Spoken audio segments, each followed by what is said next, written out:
हाँ भाभी। पीछे कुछ गुंडे पड़ गए, मैं आपको लोकेशन भेज रही हूँ, जल्दी आ जाओ। क्या? आ रहा हूँ आ रहा हूँ।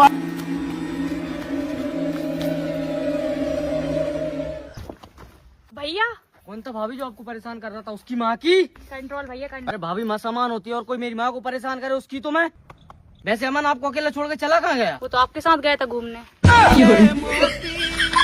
अरे हाँ भाभी, हम साथी तो थे। वो अपना विशाल है ना, उसका एक्सीडेंट हो गया था तो अमन उसको लेके हॉस्पिटल चला गया और मैं आपके पास आ गया। अच्छा चल इधर आना। लगा उसको फोन, स्पीकर पे कर। हेलो भाई, कहाँ है? भाई तुझसे कितनी बार बोला यार, फोन में लगा कर। तेरी भाभी कहाँ? तू यार मैं। ओम मंगलम भगवान विष्णु, अपने पिता का नाम बोलिए। अमन तिवारी। छोड़ दीजिए। खत्म।